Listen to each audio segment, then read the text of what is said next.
Hello, everyone, and welcome back to another episode of the 8-Bit Adventures podcast. This is episode 293.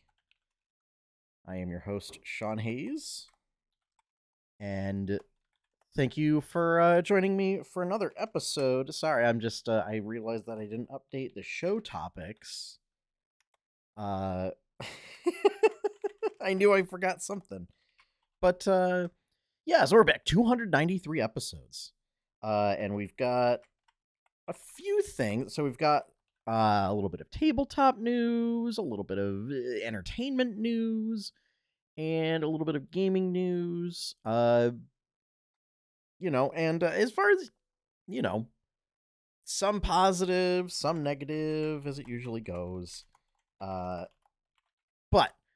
big thing. For those who listened last week, I would like to issue a statement. I'm actually having a fun time in Warcraft Rumble. So I said, folks had reported that it was kind of mid and very aggressive strategy. Yeah, I don't think it's that bad. I'm going to go on the record. It is a little aggressive. But it is fun to play without spending any money. In full disclosure, I have purchased some of the bundles, just because I'm getting that much value out of it. But yeah, and it's great. It's fun. For those who are listeners who are playing, there is a guild that still has plenty of openings. So if you're interested, shoot me a message. But yeah, I wanted to issue that is that as I finally was able to get in and play and kind of see for myself. And yeah, I mean, lane-based game. Lane-based tower defense game with little units and stuff. I think it is carried a lot by the Warcraft branding. So, but yeah, I just wanted to get that out there and issue my own statement and my own personal thoughts and feelings on that. So yeah. Now that I covered that, yes, this is the 8-Bit Adventures podcast, here to bring you the latest and greatest geeky news of the week. Forgot to mention that in the opening. But yeah, so we've got 6 news topics for this week, and hope everyone's doing well. And also, if you haven't seen, so individual clips of each topic, have been going out on TikTok as well. Unfortunately, they're long enough that I can't do YouTube Shorts, but there's that. For those who have listened to the other podcasts that I do, Berkshire Bites or Tales of Jamora, they haven't updated in a while, but I have moved the podcast hosts, so I'm in a little bit of a trial period to make sure that nothing goes wrong. If that all goes well, I will be moving this onto the same host. So just to preface in case anything goes wrong. but I haven't seen any issues, and it looks like everything's redirecting properly. So yeah, the goal is to reduce expenses, so it'd be moving from a host that charges about $10 a month per podcast to one that is free. So looking forward to that. Hopefully no technical difficulties. I might do it over Thanksgiving because there will be no show that Saturday. So I might do it that week, so to give it a week to try and figure out any issues. All right. So now that we got that out of the way, let's get into the topics for this week.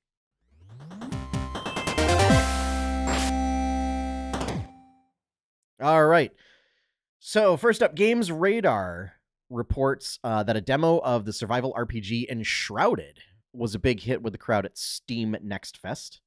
The game mixes survival mechanics and open world action RPG gameplay in what was touted in the article as, quote, a blend of Valheim and Dark Souls.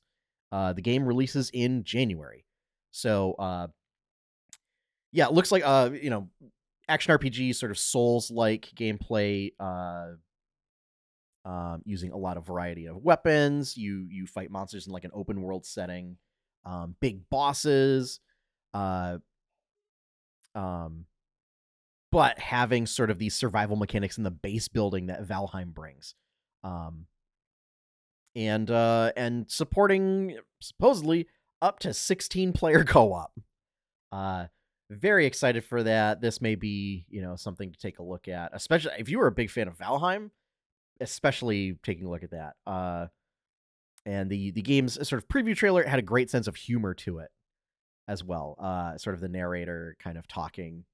I don't think that humor is necessarily going to be the tone in game, but just from their promotional materials. And I enjoy when people have some sense of humor in their promotional materials. So, Enshrouded, out in January on Steam.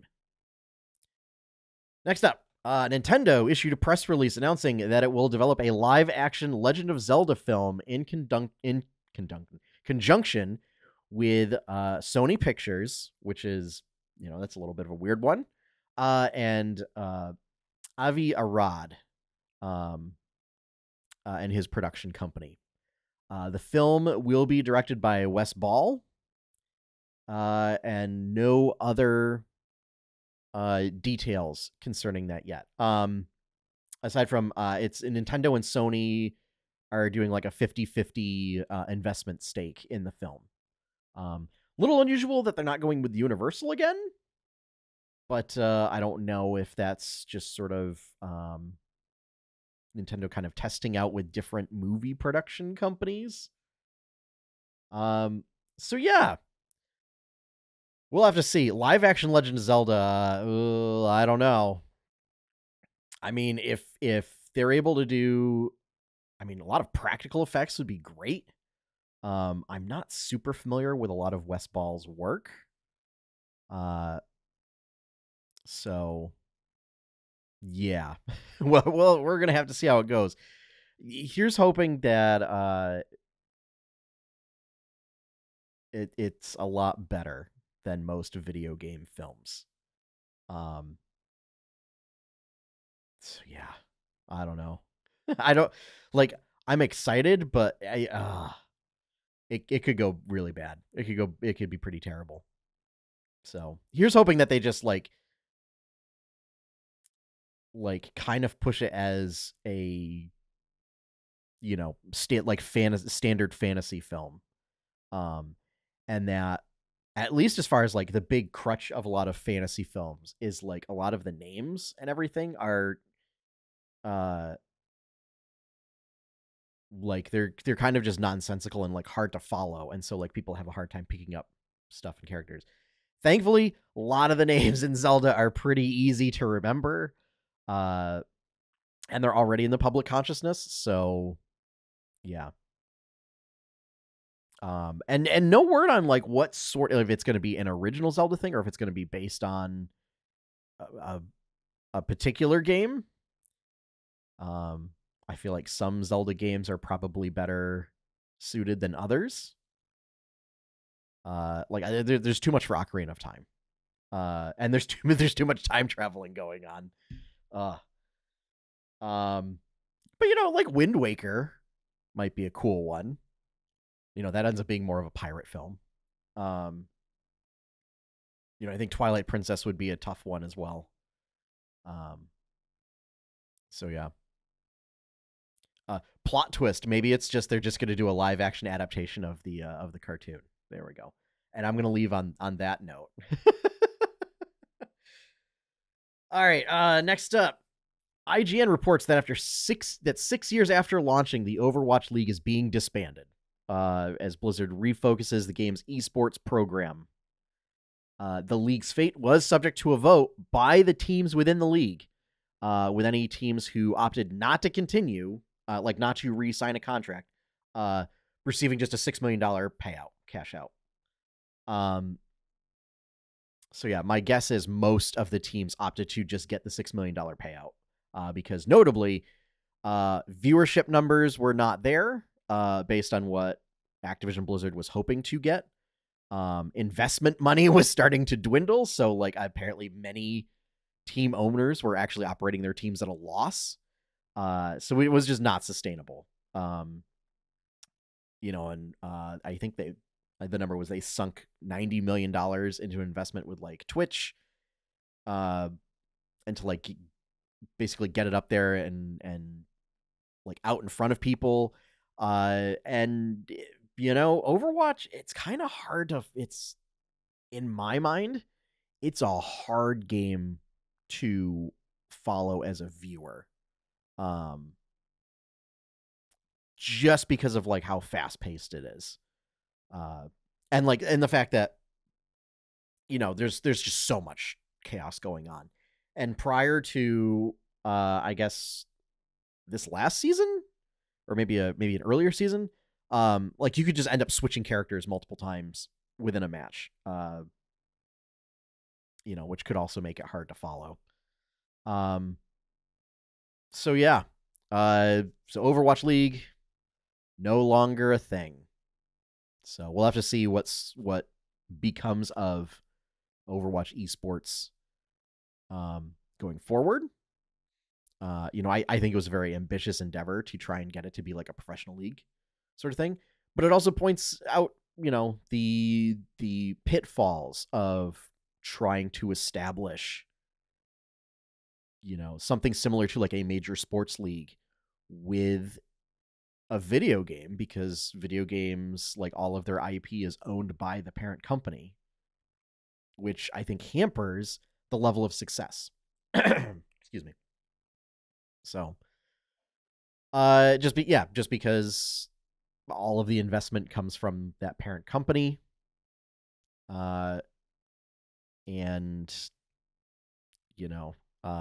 it's also reliant on that company to continue supporting that game and say not making changes to it on a regular basis. So yeah, I guess good luck to everybody out there who was in the Overwatch League. And if you were a fan, of watching it, I remember like I kind of followed it during the first season, and then after that I was kind of like, it's not great. So yeah, leave a comment. If you were actually a fan of the Overwatch League, and your thoughts on it. Next up, Bell of Lost Souls reports on details concerning new orc and elf ancestries coming up in the Pathfinder 2E remaster. So this was announced like a little while back, but there were like a couple of pieces that were revealed in the article. Some like new ancestry feats. Orcs are going to be included as an option in the core rulebook. So normally, orcs not included in the core rulebook for a lot of these fantasy games. They're usually like sort of an extra option after request by players. But yeah, so nice kind of see they're included. And like, I kind of feel like for like Warhammer and Warcraft are kind of like some of the credit goes there for players like looking to play as like goblins and orcs and things like that.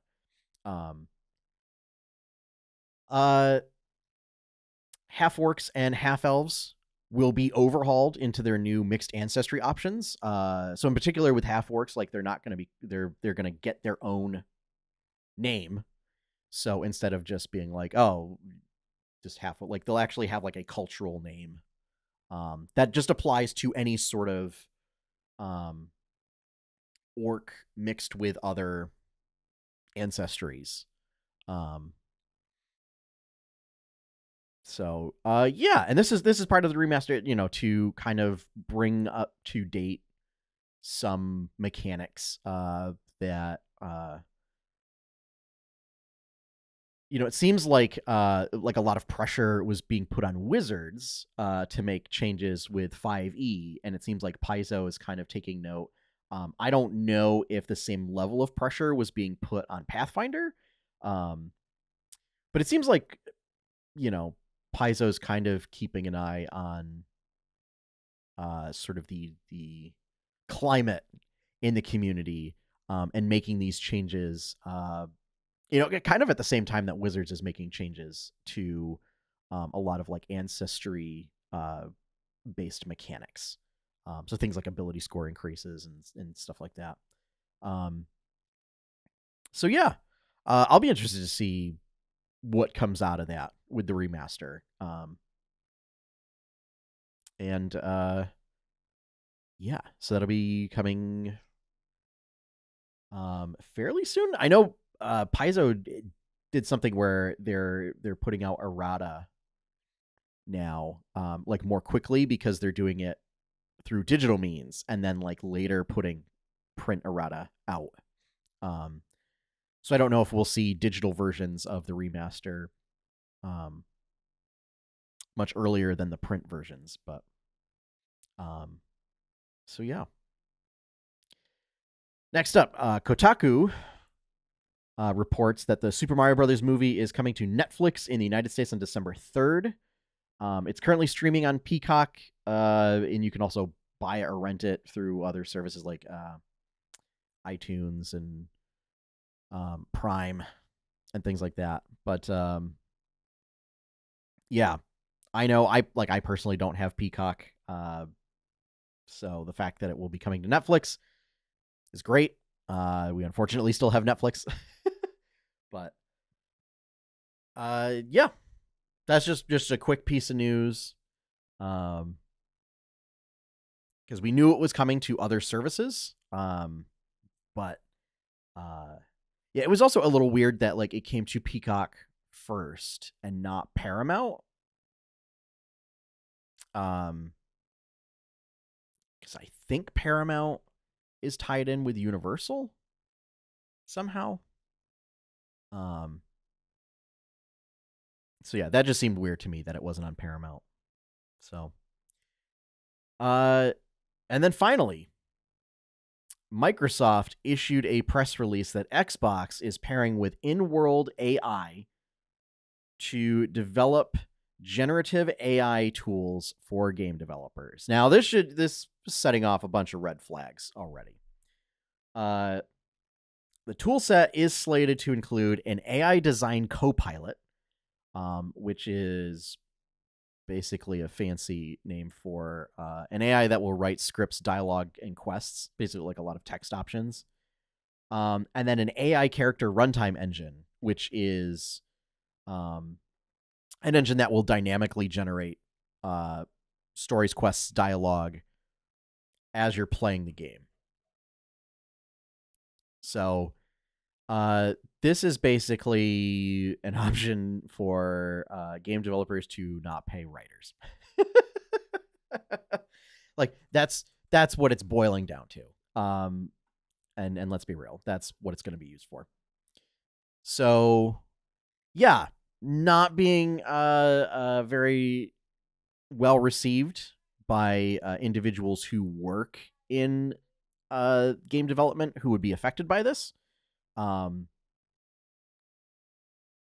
Yeah, I'm not sold on it. I would rather see people, put in the work. I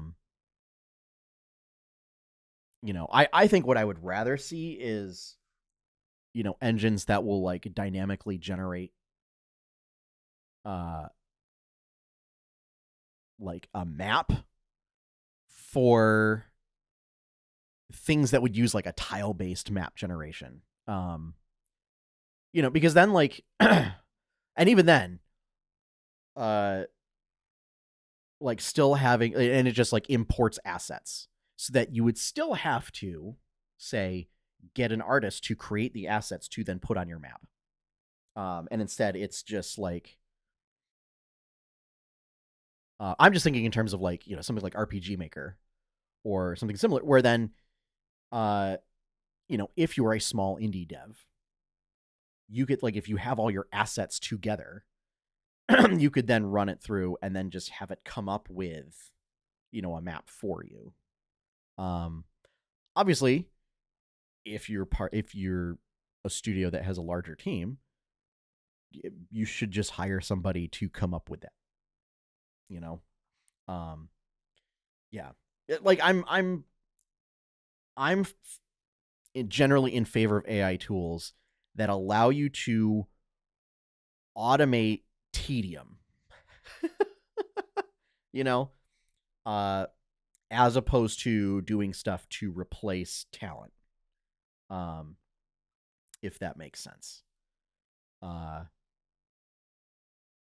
So yeah. Ultimately, but yeah. So this is coming. We'll see if Microsoft backtracks at all. My guess is probably not, but yeah, generally there was a bit of a backlash from the community.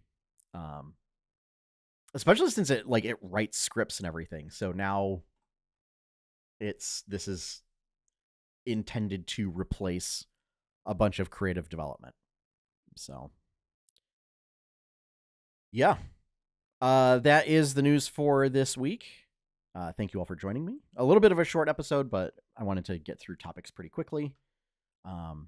Especially since it was running late due to some just absolute brute force attacks on the 8-Bit Adventures site over the past 2 weeks. So I had to take care of some of that and some issues with that this morning. And unfortunately that caused us to start late. But thank you all for joining me. If you're listening to this as an audio podcast, thank you for listening. If you would like to see more stuff from 8-Bit Adventures, you can check out 8-bitadventures.com. If you would like to help support that content, you can become a patron at patreon.com/8bitadventures. I'll put a link in the chat. Test out this restream chat. So yeah, patreon.com/8bitadventures. You can become a patron for as little as $1 a month. And you help support everything that's under the 8-Bit Adventures umbrella. So, good value. Good value there. Opening theme is One Up by Professor Shy Guy. You can find his work over at professorshyguy.bandcamp.com. And with that wraps things up for this week. So once again, thank you all for joining me. As always, have fun, happy gaming, and enjoy your pie cake.